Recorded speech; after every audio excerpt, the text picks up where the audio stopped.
Bem-vindos ao Tranquilamente, um espaço que nós vamos conversar de uma maneira leve e profunda sobre comportamento, emoções e bem-estar.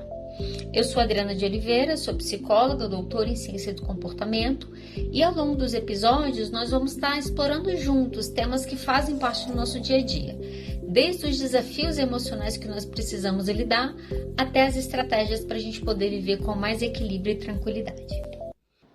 Olha só, hoje eu quero conversar com você sobre medo de envelhecer.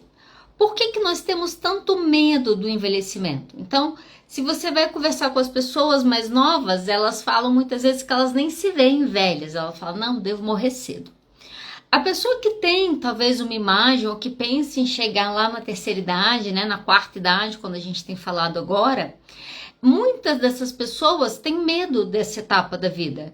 Então olham para esse final da vida sempre com muito medo. Por que nós temos medo do envelhecimento? Gente, a primeira coisa, quando a gente fala de envelhecimento, eu preciso começar por aqui, nós somos uma cultura, nós somos uma sociedade preconceituosa, ok? Preconceituosa, essa é a palavra, preconceituosa. Qual o preconceito mais visível na nossa sociedade? Você sabe qual que é? É o etarismo. Então, a nossa cultura, nós temos discriminação e nós temos preconceito com os idosos. Eles são as pessoas lerdas, são eles que estão atrapalhando o trânsito, eles não são mais pessoas úteis, não tem mais tempo para viver nada, olha só. Esse monte de coisas que a gente fala, isso envolve todo o preconceito social que existe em relação ao envelhecimento. Então, se a gente for pegar o preconceito que existe na nossa cultura, isso já nos deixaria todos com a orelha em pé do como que vai ser quando eu chegar lá. Só que além do preconceito que nós vamos ter que enfrentar em algum momento da vida, né? Quando chegarmos na nossa velhice, existem outras coisas que permeiam, né? Essa última etapa da nossa vida. Então, quais são os medos que eu escuto com frequência? Medo de perder a saúde, medo de não ter autonomia, medo de precisar que alguém cuide daquela pessoa, ela não quer ser cuidada. O medo da morte, né? Então, ninguém sabe que horas que vai morrer, mas a gente tem essa ideia que tá muito longe, né? Tá muito longe a morte. O problema é que quando vai chegando na expectativa de vida, meu pai fala isso, tá, gente? Meu pai fala que no Brasil, depois dos 80, você tá fazendo hora extra. Se eu penso que a idade média de vida é de 77 anos, de fato, no Brasil, a partir de 80 anos, você já está superando a expectativa da vida. Isso significa que essa morte ela está mais próxima. Eu começo a perder meus amigos, eu começo a perder pessoas da minha família, né? Nós aqui na meia-idade, jovens que olhamos para essa etapa da vida, a morte assombra. Então agora tem um tic-tac chegando, né? Não sei exatamente como, mas parece que esse tic-tac começa a correr com mais força depois de algum momento. E talvez um dos grandes medos do envelhecimento é o medo da solidão. Então essa é uma das coisas que eu escuto muito. E eu vejo muito isso tem mudado um pouco, né? Mas às vezes você pega a pessoa ali de 40, 50 anos, essa pessoa meio que já desistiu, é tipo, vivi tudo que eu tinha que viver até agora é só manutenção até a morte chegar. Então, essa sempre foi uma ideia muito forte. O que significa na prática? Que o medo da solidão nos faz permanecer em relacionamentos que a gente não gosta. E aos 50 anos, a gente começa a achar que a gente está tarde demais para a gente vir para um divórcio, para a gente ter que começar de novo. Olha só, o medo da solidão em algum momento faz uma prisão nas nossas vidas que nos impedem de começar novamente.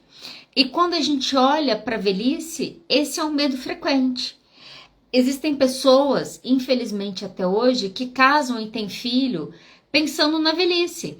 Então a pessoa, ao invés de fazer um investimento e juntar dinheiro para garantir a velhice dela, não, ela vai ter filho. Eu já ouvi isso algumas vezes. Para que você teve filho? Ah, eu tive filho para cuidar de mim na minha velhice. Então, eu falo que a criança nem nasceu e já nasceu carregando de expectativa e obrigações familiares que ela vai ter que cumprir. Olha só, como vocês podem observar, é bem complicado quando a gente começa a falar da velhice. Existem muitos medos. Então não é incomum o medo do envelhecer, do o que vai ser? Eu vou terminar minha vida sozinho ou não vou terminar minha vida sozinho? Vou terminar triste, largado, abandonado? Eu vou passar necessidade ou eu vou conseguir me manter até os últimos dias da minha vida? Todas essas perguntas já nos produzem medo do que vai ser a nossa velhice. E aí a gente tem um outro problema, porque além da gente ter medo de envelhecer, nós não aceitamos o envelhecimento. Então, a gente tem essas duas coisas acontecendo simultaneamente. Por que é tão difícil aceitar o envelhecimento? Nós temos hoje uma pressão estética e cultural forte. Olha só, a primeira coisa é que no Ocidente, na nossa cultura, a nossa cultura, ela cultua duas coisas. Existe um culto à juventude, bom é ser jovem, bom é ter muita energia, bom é poder dormir pouco e curtir muito. Então existe um culto à juventude e existe um culto à utilidade. Por isso que nós somos uma sociedade capitalista. O que significa o culto da utilidade e da juventude ao mesmo tempo? A gente vive na sociedade que é a sociedade da produção. Você só tem valor enquanto pessoa enquanto você produz capital. Quando você para de produzir para a sociedade, você começa a valer muito pouco. Você está perdendo a sua utilidade. E, além disso, você ainda vai perdendo a sua juventude. Imagina, as duas coisas mais adoradas que nós temos, que é a juventude e a nossa utilidade na nossa cultura, isso nos é minado à medida que você vai envelhecendo.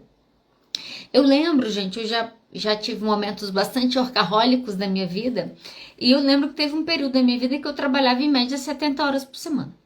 E feliz de trabalhar final de semana, não sei o que, papapá.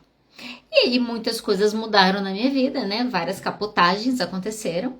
Um burnout foi uma delas, um climatério precoce foi uma outra delas, então toma aquelas capotadas. E eu precisei reorganizar minha vida em termos de trabalho. Falei, bom, não consigo mais trabalhar esse volume e comecei a trabalhar menos.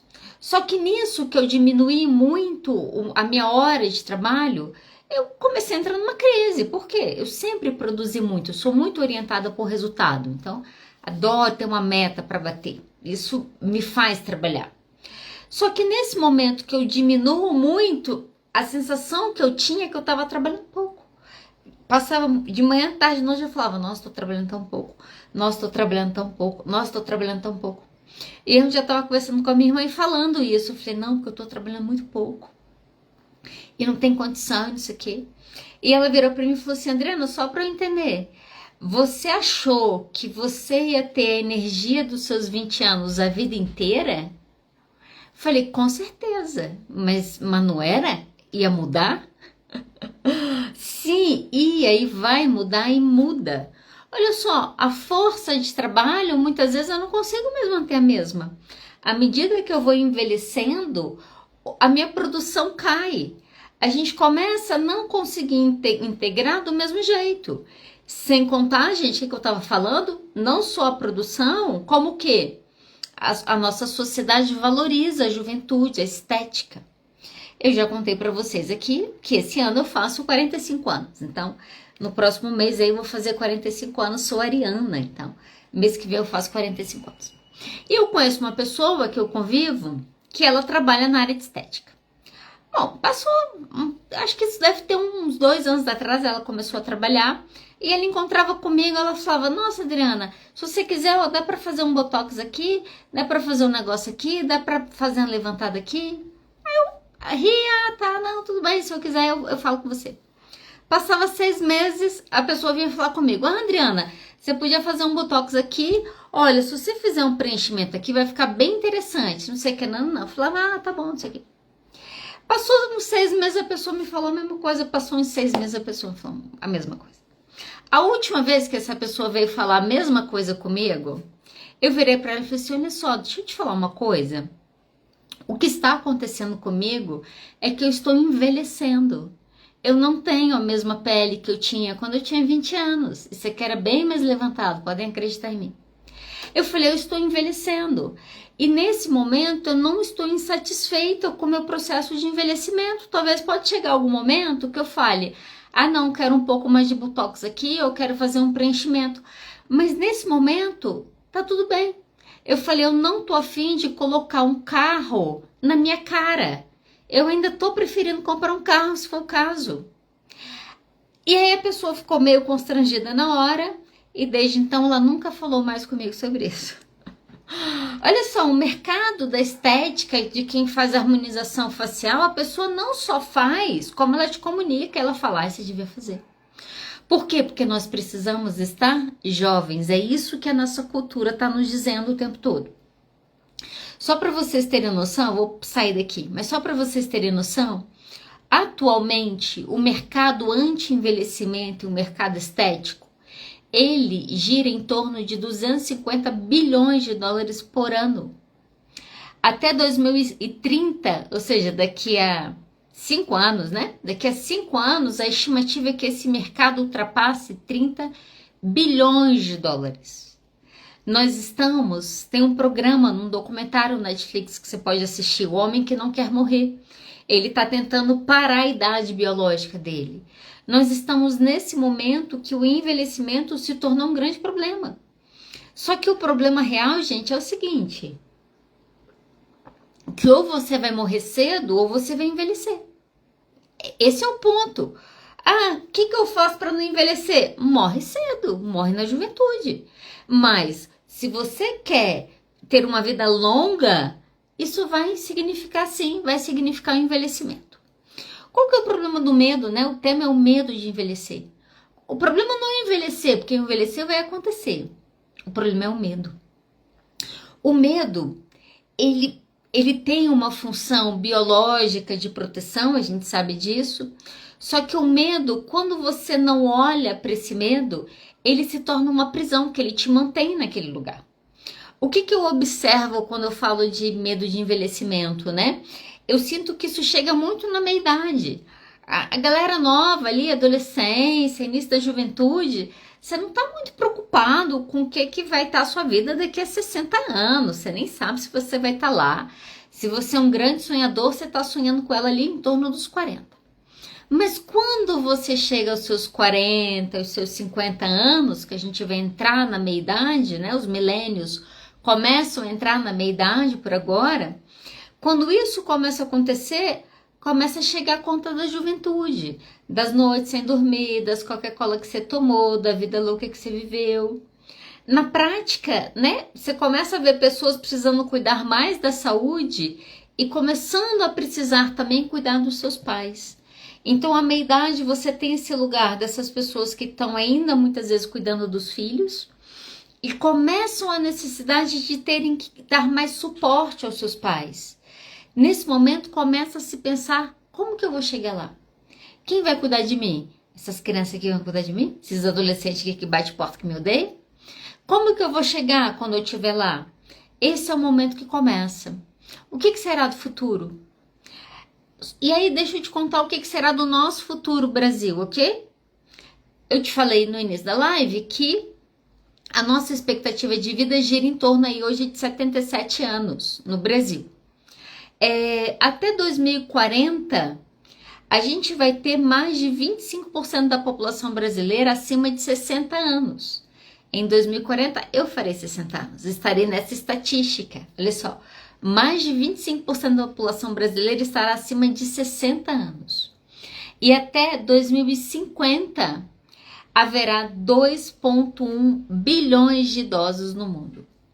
Isso significa que sim, se nós estamos tendo menos filho e essas pessoas estão vivendo mais, nós estamos caminhando para o envelhecimento da população.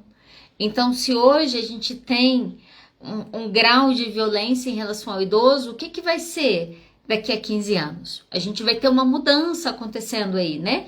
Como que essa geração, milênios, boomers, chegando de fato na terceira idade, na quarta idade, como que vai ser o comportamento deles? Porque o ponto, eu penso muito nisso, assim, nós fazemos perguntas muito erradas, até sobre isso, até sobre a nossa vida, até sobre o nosso futuro. Porque é comum as pessoas se perguntarem, será que eu vou envelhecer? Se a gente está buscando saúde, se você se alimenta melhor, se você está cuidando mais do seu corpo, se você faz prevenção, sim, provavelmente você vai viver mais. Então não é se eu vou envelhecer. A pergunta que a gente precisa se fazer é como eu vou envelhecer. Como eu vou envelhecer? Se o medo me paralisa, o que eu preciso fazer? Eu vejo, gente, eu atendo pessoas que têm muito medo, eu acompanho, já acompanhei pessoas que têm muito medo. O medo, ele te deixa parado no mesmo lugar. Eu penso naquilo, eu me preocupo com aquilo, e aquilo provavelmente me produz uma ansiedade. Aí o que eu faço? Aí eu gasto dinheiro, aí eu como. A gente faz isso, a gente sai das nossas ansiedades, das angústias da vida nos nossos prazeres imediatos. A gente se embriaga na televisão, no Instagram, na pornografia. A gente vem para esses recursos. Por quê? Porque a gente não quer lidar com os nossos medos e com as nossas angústias. E ao fazermos isso, não nos damos conta que a vida que nós estamos tendo é para fazer com que os nossos medos e as nossas angústias se tornem reais. A gente não tem, às vezes, essa percepção do o que eu faço e o que isso a longo prazo vai produzir. Se eu vivo uma vida no medo, se eu tô sempre na comida para tapar os meus buracos emocionais, se eu gasto mais do que eu ganho, se eu não cuido da minha saúde porque eu vou deixar para amanhã a academia e para amanhã já passou 5 anos, é para ter medo mesmo, é para ter medo. Por quê? Porque o meu comportamento me leva para um futuro provavelmente sem autonomia. Esse final de semana agora eu fui visitar minha sogra e aí estávamos lá, minha sogra tem 68 anos. E ela estava falando das dores, não sei o que, da artrite, da artrose, então ela tem alguns desses problemas. E no meio dessa fala, ela começou a falar dos medos. Os nossos medos aparecem nas conversas. E ela começou a falar do medo. Ela começou a falar do medo de parar na cama igual a mãe parou, o medo de precisar de outra pessoa para cuidar dela, que ela tem muito medo que isso aconteça, que ela tem muito medo de perder essa autonomia, que ela tem muito medo de perder essa independência. E ela falou. Eu só ouvi, estava quietinha. A minha esposa virou e falou assim: mãe, se você tem medo disso, o que você está fazendo agora para isso não acontecer na sua vida? Aí minha esposa falou: não adianta você ficar em casa reclamando e falando todos os medos que você tem, se o que você precisa fazer, que o médico falou que você tem que ir para academia fazer musculação, você não está fazendo. A gente gasta tempo no medo e a gente não gasta tempo para construir uma vida fora do medo. É aqui que a gente precisa colocar a nossa energia. É transformar o meu medo numa ação concreta. Gente, a verdade é que longevidade, né? O que nós sabemos sobre longevidade? 25% é genética e 75% é seu estilo de vida. Então, olha só. Se você tá nesse momento, né? E a gente tá vindo aí para uma geração que agora tá envelhecendo, os milênios agora começam a chegar na meia-idade, e a gente começa a pensar mais sobre isso, a gente precisa pensar então como fazer a gente precisa pensar em como investir para a gente ter um envelhecimento saudável. Como que a gente vai chegar lá? O que eu preciso fazer para chegar lá com a vida que eu quero? E aí é muito interessante, não sei você, mas eu gosto muito de pensar no futuro. Eu fico imaginando hoje, eu fiquei pensando muito, né? O que vai ser o mundo daqui a 20 anos? O que vai ser o mundo daqui a 30 anos? Que provavelmente, né, quem tá na meia-idade vai estar lá chegando nessa velhice, né? Nos seus 80, nos seus 90, 100 anos, provavelmente. Com saúde, né? Então a gente tá vendo essa mudança acontecer. Antigamente, então, a minha bisavó, quem cuidou dela foi a minha avó. Então, a minha bisavó ficou acamada no final da vida e a minha avó cuidou dela e do pai. Então, enterrou os dois. A minha avó, quem cuidou dela foi minha mãe. A minha mãe tá precisando cuidar dela e a gente tá dando suporte. Por quê? Porque a gente não consegue fazer o que a minha mãe fez na nossa idade. E isso é muito interessante quando a gente olha para uma mudança cultural que acontece. Os milênios, eles ganham atualmente 20% menos do que os seus pais ganhavam nas suas idades. Então, quando a pessoa, né, há 20 anos atrás, 30 anos atrás, chegava na meia-idade, ela chegava com a vida mais pronta. nós não estamos chegando mais com a vida pronta na meia-idade, nós estamos ainda ralando para conquistar, ralando para se colocar no mercado ou fazendo uma transição de carreira. Então, ainda é um momento de muita instabilidade. O que vai ser do futuro? Eu não sei, mas você quer ver coisas que eu ouço dos meus colegas que têm a minha idade, que têm filhos? Nenhum deles tem expectativa de que filho cuide deles. Então, a gente ainda tem sim pessoas que têm filho com essa ideia, vou ter um filho para o meu filho cuidar de mim, mas a grande maioria das pessoas hoje começaram, não, quando eu me livrar do filho, eu quero me livrar do filho. A gente começa a ter comunidades de amigos morando juntos, a gente começa a ter outros formatos de envelhecimento que nós não tínhamos há anos atrás. Então, começa a se pensar nesse envelhecimento de uma maneira muito mais saudável do que a gente pensava, sei lá, 20 a 30 anos atrás. Como fazer esse envelhecimento saudável, certo? A tríade, eu tenho falado um pouco aqui, se você me acompanha, você já ouviu falando sobre isso. A tríade da nossa saúde envolve a nossa alimentação, o nosso sono e a atividade física. A alimentação, a gente começa a ter mais estudos de um tempo para cá, falando, por exemplo, da relação dos ultraprocessados com depressão, com ansiedade, com câncer no intestino. Então, a gente teve um aumento no câncer de intestino. O que aconteceu? Aumento de alimentação de ultraprocessados.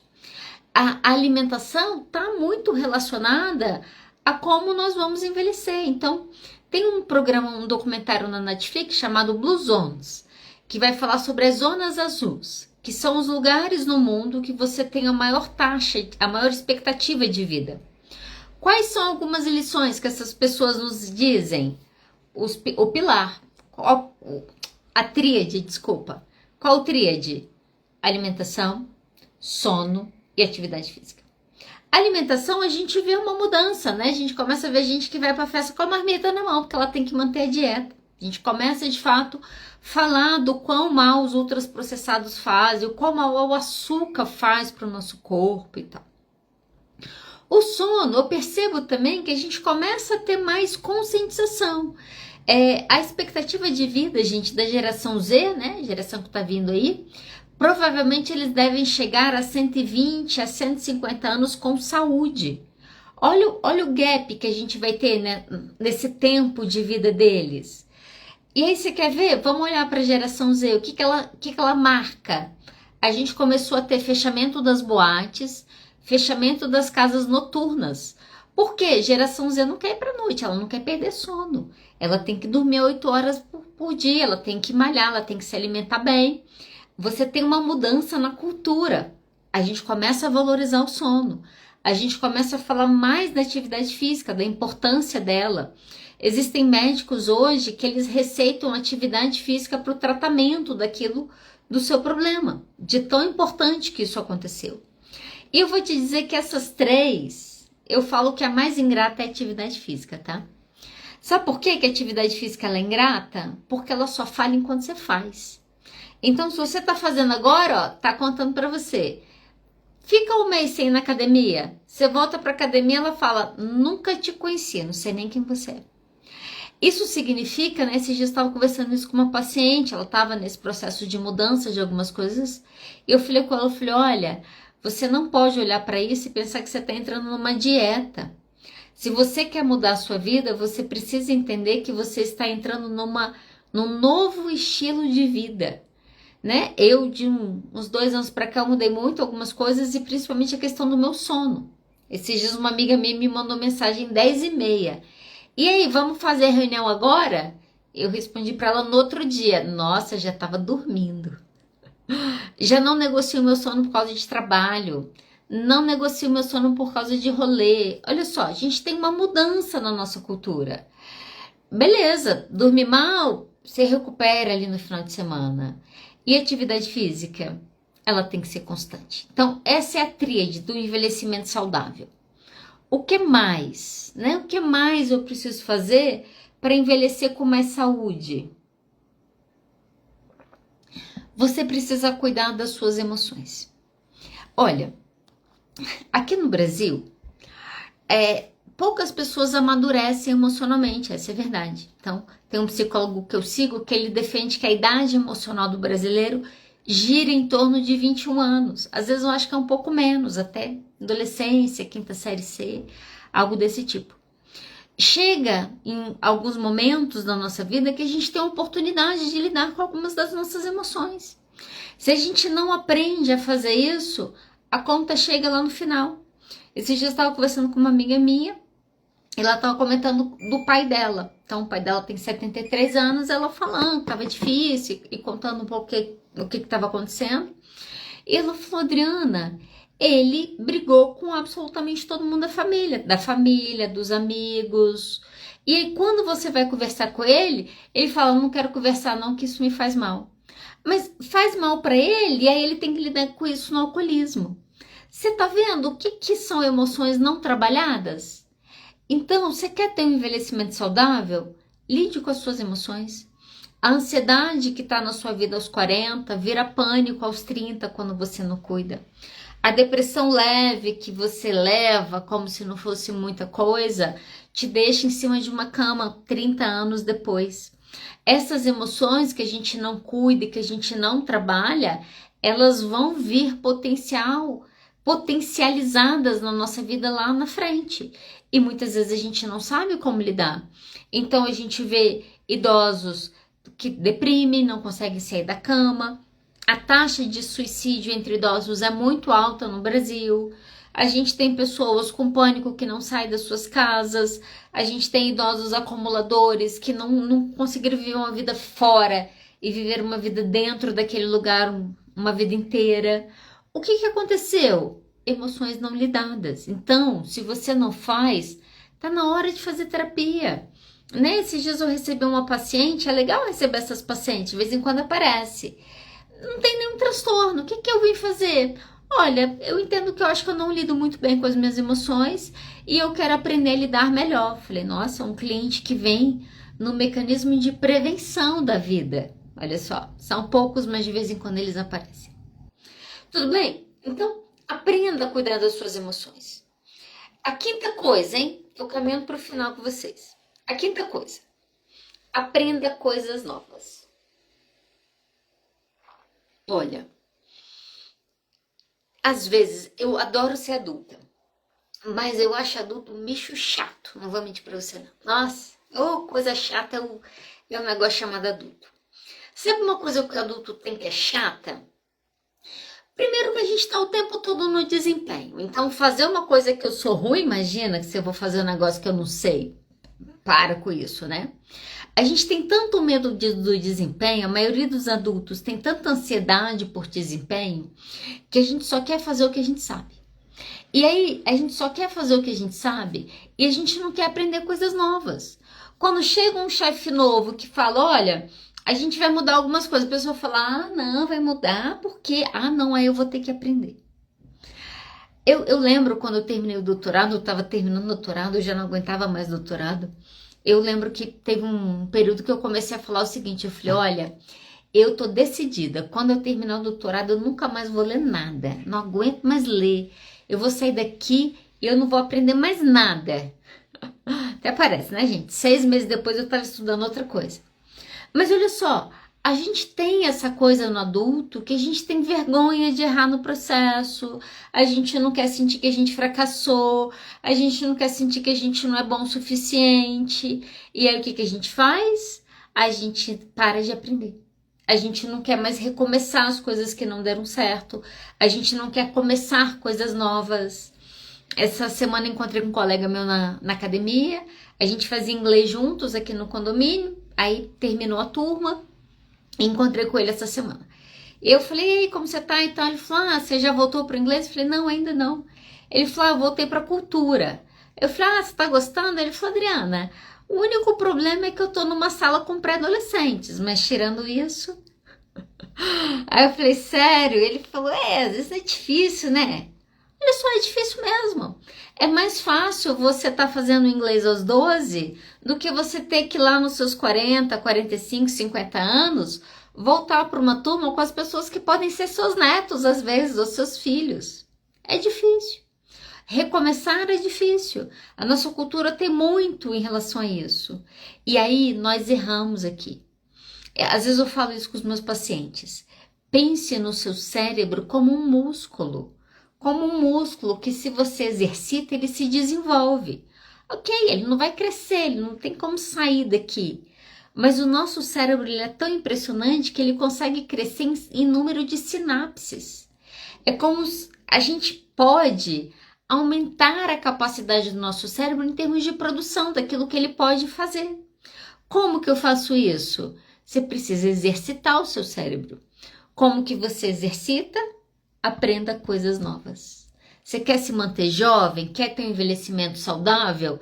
Esteja sempre aprendendo alguma coisa nova. Comece, recomece. Saia do discursinho. A gente tem muito discursinho do tô velho. Gente, dá 30 anos, os meus pacientes de 30 anos pra frente, qualquer coisa que você fala, eles falam, ah não, que eu tô velho pra esse aqui. Ah não, imagina ter que começar um casamento aos 45 de novo, não, tô velho pra esse aqui. Ah não, imagina fazer uma faculdade aos 35, não, tô muito velho pra esse aqui. Eu ouço isso o tempo todo. E sabe qual que é a verdade? A gente tá velho nunca. Enquanto você tá vivo, enquanto você é capaz de fazer aquilo ali, teoricamente você não tá velho para fazer aquilo ali. Hoje eu fui atrás de algumas coisas, quero compartilhar com vocês. Cora Coralina, né? Conhecida, muito conhecida no Brasil. Os primeiros poemas dela, ela publicou, ela tinha 75 anos. 75 anos, gente. Sempre que eu penso nisso, eu falo, nossa, ainda tem 30 anos para eu começar alguma coisa e fechar esse negócio, ficar famosa. Imagina, ainda tem um tempo.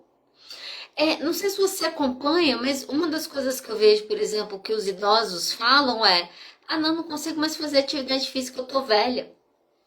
Eu sigo, não sei se você segue, a irmã Marluce, crossfiteira. Ela apareceu esses dias aí, né, ficou famosinha. Comecei a seguir a irmã Marluce. Irmã Marluce começou a fazer crossfit aos 58 anos de idade, ela nunca tinha pisado numa academia antes. Hoje ela berrou da academia, fica fazendo os novinhos passar vergonha. Hoje ela tá com 62, se eu não me engano. O boxe de crossfit que eu faço, tem um senhor lá de 73 anos, mais ou menos. Hoje eu tava lá com minha esposa, falei, nossa, seu Vitor é uma inspiração, né? Ela falou, eu falei, ele nem sabe. Eu penso, caramba, ele tem 70 anos, ele conseguiu essa aula. Não, eu vou dar conta também, imagina. A gente precisa, para ter um envelhecimento saudável, a gente precisa aprender coisas novas. Quando? O tempo todo. Mantenha sua mente aprendendo uma língua, aprenda uma profissão nova, aprenda um hobby, aprenda a fazer alguma coisa que você nunca fez. Se permita ser ruim nas coisas, se permita aprender. Isso é um caminho para o envelhecimento saudável. Sexto ponto, tô caminhando pro final, tá, gente? Sexto ponto, cultive relacionamentos saudáveis. A solidão é um medo muito comum. Acho que todo mundo tem medo da solidão ou já teve medo da solidão em algum momento. Em muitos momentos eu já me peguei pensando, nossa, imagina ficar sozinha e tal. E na nossa cultura a gente associa muito a solidão ao estar casado ou não.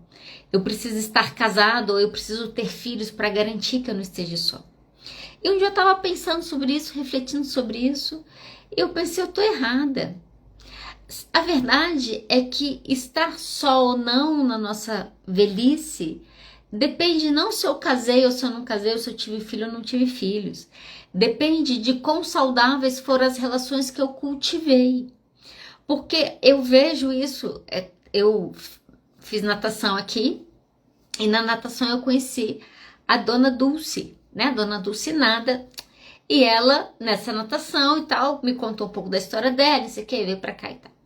Ela faz natação, ela nada na piscina, ela participa de um clube que ela nada no lago, ela tem um negócio que ela toca, aí tem não sei o que ela faz, e ela me contando tudo que ela faz, ela virou pra mim e falou assim, às vezes meus filhos ficam me ligando pra eu ficar com os meus netos, eu não tenho tempo, eu tenho muita coisa pra fazer.